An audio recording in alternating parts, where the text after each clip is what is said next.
ತಮ್ಮ ಮುಖವನ್ನು ಸುಂದರವಾಗಿ ಮಾಡಿಕೊಳ್ಳಬೇಕೆಂದು ತುಂಬಾ ಜನರಿಗೆ ಆಸೆ ಇರುತ್ತದೆ. ಅದಕ್ಕೋಸ್ಕರ ರೆಗ್ಯುಲರ್ ಆಗಿ ಬ್ಯೂಟಿ ಪಾರ್ಲರ್ ಸುತ್ತ ತಿರುಗುವ ಹುಡುಗಿಯರು ಕೂಡ ತುಂಬಾ ಜನ ಇದ್ದಾರೆ. ದುಬಾರಿ ಕ್ರೀಮ್ಗಳು, ಆಯಿಲ್ಸ್ ಕೊಂಡುಕೊಂಡು ಮುಖಕ್ಕೆ ಹಚ್ಚಿರುತ್ತಾರೆ. ಆದರೆ ಅವುಗಳಿಂದ ದುಡ್ಡು ವೇಸ್ಟ್ ಆಗುವುದು ಮಾತ್ರವಲ್ಲದೆ ಪ್ರಯೋಜನ ಕೂಡ ಹೆಚ್ಚಾಗಿ ಇರುವುದಿಲ್ಲ. ಆದರೆ ಕೇವಲ ಒಂದು ವಾರ ಒಂದು ಜೆಲ್ ಹಚ್ಚಿದರೆ ನಿಮ್ಮ ಸೌಂದರ್ಯ ಡಬಲ್ ಆಗುತ್ತೆ. ಹಾಗಾದರೆ ಅದು ಏನು ಅಂತ ತಿಳಿಯುವ ಮೊದಲು ನಮ್ಮ ಪೇಜ್ಗೆ ಫಾಲೋ ಮಾಡೋದನ್ನು ಮರೆಯಬೇಡಿ. ತುಂಬಾ ಜನರು ಕೂದಲು ಆರೋಗ್ಯವಾಗಿ ಮಾಡಿಕೊಳ್ಳುವುದಕ್ಕೆ, ಸ್ಮೂತ್ ಆಗಿ ಮಾಡಿಕೊಳ್ಳುವುದಕ್ಕೆ ದಾಸವಾಳ ಹೂಗಳನ್ನು, ಎಲೆಗಳನ್ನು ಬಳಸ್ತಾರೆ. ಆದರೆ ನಾವು ಈಗ ಇದೇ ದಾಸವಾಳ ಹೂಗಳನ್ನು ಬಳಸಿ ಮುಖವನ್ನು ಸುಂದರವಾಗಿ ಮಾಡಿಕೊಳ್ಳಬಹುದು. ಹಾಗಾದರೆ ಅದು ಹೇಗೆ ತಯಾರಿಸಿಕೊಳ್ಳುವುದು ಅಂತ ತಿಳಿದುಕೊಳ್ಳೋಣ.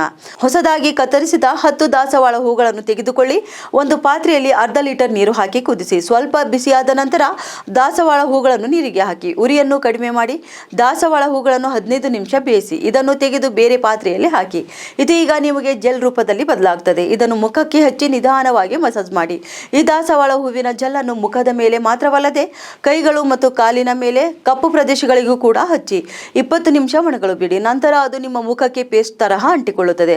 ಅರ್ಧ ಗಂಟೆಯ ನಂತರ ನಿಮ್ಮ ಮುಖವನ್ನು ತಣ್ಣೀರಿನಿಂದ ತೊಳೆಯಿರಿ. ಹೀಗೆ ಮಾಡುವುದರಿಂದ ನಿಮ್ಮ ಮುಖದ ಮೇಲಿರುವ ಕೊಳೆ ಹೋಗುತ್ತದೆ, ಮುಖ ಪ್ರಕಾಶಮಾನವಾಗಿ ಹೊಳೆಯುತ್ತದೆ. ನೀವು ಸ್ನಾನ ಮಾಡುವ ಮೊದಲು ಸತತವಾಗಿ 7 ದಿನ ಈ ರೆಸಿಪಿಯನ್ನು ಮಾಡಿದರೆ ನಿಮ್ಮ ಮುಖ 7 ದಿನಗಳಲ್ಲಿ ಹೊಳೆಯುತ್ತದೆ.